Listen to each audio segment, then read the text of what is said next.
मोहम्मद सल्लल्लाहु ताला अलैहि वसल्लम मक्का के बाजार से गुजर रहे। देखा कि बाजार में एक बूढ़ी औरत हाथ में 2 थैले लिए खड़ी थी। वो बेचारी बूढ़ी इतनी ज़ईफ और कमजोर थी कि एक थैला हाथ में उठाती थी तो दूसरा थैला जमीन पर गिर जाता था। वो बेचारी एक एक कर थैला उठाती थी और आगे जा रही थी और इसी तरह मुसलसल एक थैले को आगे रख देती थी, दोबारा से दूसरा थैला लेने वापस उसी जगह पर आती थी। सबकी नजर पड़ रही थी। वो बूढ़ी इधर उधर देख रही थी कि कोई है जो मेरा ये सामान घर तक पहुंचा दे। सामने से हमारे नबी मोहम्मद सल्लल्लाहु ताला अलैहि वसल्लम तशरीफ ला रहे थे। उस बूढ़ी औरत पर अचानक नजर पड़ गई।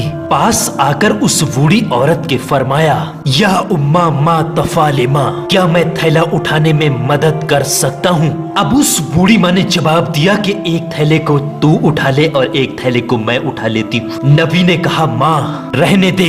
नबी ने एक थैला एक कंधे पर और दूसरा थैला दूसरे कंधे पर टांग लिया और उस बूढ़ी के आगे आगे चलने लगे। वो बूढ़ी औरत पीछे पीछे चलते हुए दुआ देती रही, ऐ जवान, ऊपर वाला तेरी उम्र में बरकत अता फरमाए, ऊपर वाला तुझे सलामत रखे। फिर अचानक वो बूढ़ी औरत एक सवाल करती है कि बेटा कहीं तेरे कंधे तो नहीं दुख रहे? तब मोहम्मद साहब ने जवाब दिया, कंधा तो दुखता नहीं, मगर मेरी माँ अगर तेरे पाँव दुखते हो तो बता, तुझे भी कंधे पर बैठाल कर घर छोड़ दूं। तब उस बूढ़ी औरत ने जवाब दिया, अल्लाह तबारक व तआला तुझे सलामत रखे। चलते चलते चलते चलते जब बूढ़ी अम्मा का घर करीब आ गया तब उस बूढ़ी अम्मा ने कहा, हाजा वेती, इसका मतलब होता है कि यह मेरा घर है। ये सुनते ही मोहम्मद साहब ने दोनों थैलों को नीचे रख दिया और कहा, माँ अब मैं जा रहा हूँ। अब उस बूढ़ी माँ ने कहा कि तूने मेरे थैलों को उठाया, उसकी कितनी मजदूरी हुई? नबी की आंख से मोती की तरह आंसू का कतरा जमीन पर नीचे गिर गया और कहा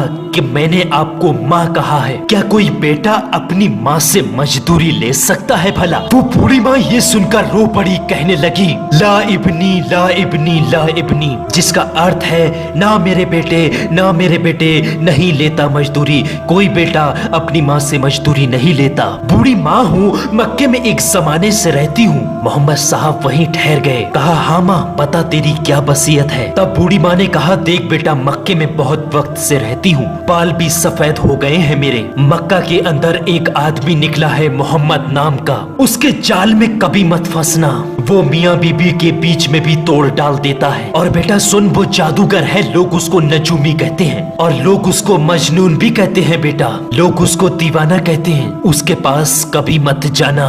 नबी की आंखों में ये सुनते सुनते आंसू आ गए। कहा, हाँ माँ जैसा तूने कहा वैसा ही करूँगा। वो बूढ़ी तजर्बेकार औरत थी और पूछने लगी कि बेटा तू रोता क्यों है? तब मोहम्मद साहब ने जवाब दिया, कोई बात नहीं माँ, जब तुम्हें दोबारा कभी मेरी जरूरत पड़े तो मुझे याद कर लेना, मैं हमेशा आपकी खिदमत के लिए तैयार हूँ। और ये कहकर वहाँ से रवाना होने लगे। तब उस बूढ़ी औरत ने कहा, ना तुझे इस अम्मा का वास्ता, बता तू आखिर रोता क्यों है, वजह क्या है इसके पीछे? तब मोहम्मद साहब ने फरमाया कि ऐ माँ, तू जिस मोहम्मद के डर से मक्का को छोड़कर जा रही है, जिस मोहम्मद से तू मुझे रोक रही है, वो मोहम्मद कोई और नहीं, वो मोहम्मद मैं ही हूँ। मेरे दोस्तों वो माँ थी। माँ ने मोहम्मद का जुमला सुनाते हुए कहा, बेटा मोहम्मद तू ही है। तो ये बूढ़ी औरत दुआ करती है कि अगर तू वास्तव में जादूगर है तो अल्लाह तबारक व तआला हर मक्का वासी को जादूगर बना दे। अगर तू नजूमी है तो अल्लाह मक्का के अंदर रहने वाले हर इंसान को नजूमी बना दे।